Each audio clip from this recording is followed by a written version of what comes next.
Thursday, February 27, 1991,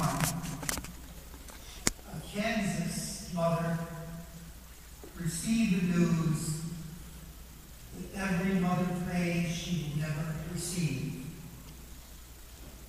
2 Army officers walked into the factory where she worked and told her that her son, Clayton, had been killed in action.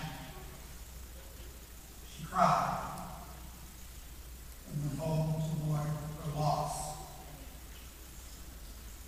Then, Friday night, while she was in her kitchen, the phone rang.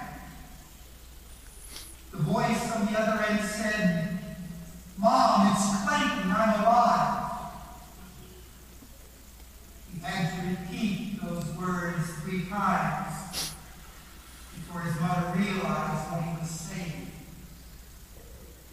Clayton went on to say that he was very much alive, but his hand and his foot had been wounded by a landmine. He was now walking around on crutches. Apart from that, he said, "I'm feeling great."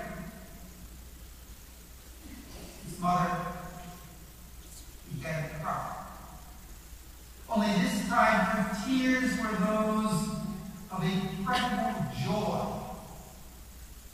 Her son, indeed, was alive. When a newspaper reporter asked his mother how she would celebrate his return home, she simply said, "I'll just hug him and hug him and hug him." That story bears, I believe, somewhat of a resemblance to what happened in Jerusalem 2,000 years ago. Even some of the details are similar. Like Jesus, the Kansas mother's son, had met death at the hands of enemies. As he performed a service for humankind that he believed in deeply. As was true in the case of Jesus, Clayton's death was mourned for 2 days. And as was true in the case of Jesus, news that Clayton was alive and not dead filled his mother and his friends with incredible joy. Finally, in a touch of poetry, as was true in the case of Jesus, Clayton's hands and feet bore the wounds of his ordeal. But the similarity between the 2 stories stops there. Clayton was only thought to have been dead.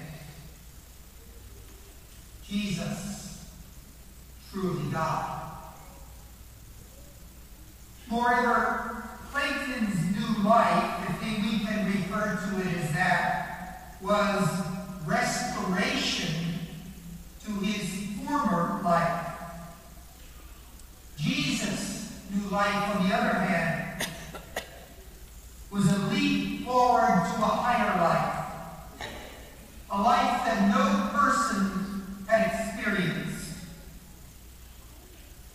Jesus' life involved resurrection, not resuscitation.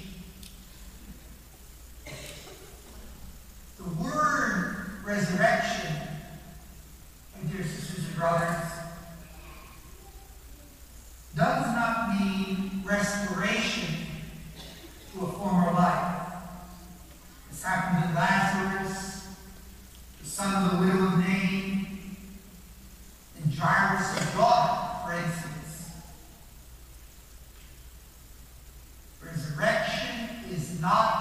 resuscitation.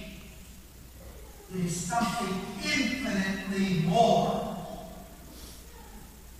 The word resurrection designates a quantum leap forward to a totally new life. It is something that no human had yet experienced. In other words, Scripture tells us, as we read it throughout this Easter season, that the body of Jesus that rose on Easter Sunday was radically different from the body that was buried on Good Friday. St. Paul compares a body before and after resurrection to a seed and the plant that emerges from it. St. Paul says, when the body is buried, it is mortal. When raised, it will be immortal. When buried, it is ugly and weak. When raised, it will be beautiful and strong. When buried, it is a physical body. When raised, it will be a spiritual body. And so that brings us, dear friends, to this gathering in this church this Easter morning. Easter tells us that the personal transformation of life that took place in Jesus is not something reserved for Jesus alone. It is something that may take place in each of us. We too are destined for resurrection. We too are destined to share in that incredibly transformed life that Jesus now enjoys. More closely at hand, Easter tells us something else. As we do study Easter accounts in the Bible, we see not only that Jesus was remarkably transformed on Easter, but also his disciples were transformed. Easter transformed them from a band of despairing people into a brigade of daring missionaries. At the command of Jesus, they set out to carry the Easter message to the four quarters of the earth. And everywhere they preached the good news, the power of Easter began to work in people's lives, just as it had in their own lives. Beautiful things began to happen.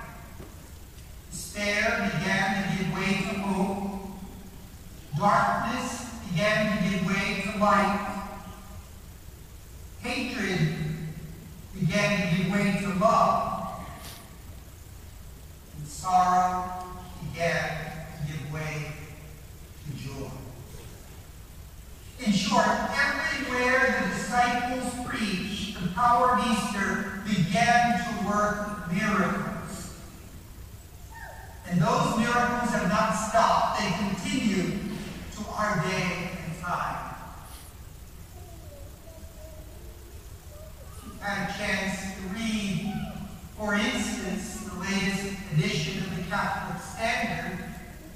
Last night at the Easter Vigil in churches just throughout the Archdiocese of Washington, over 1,000 people were baptized.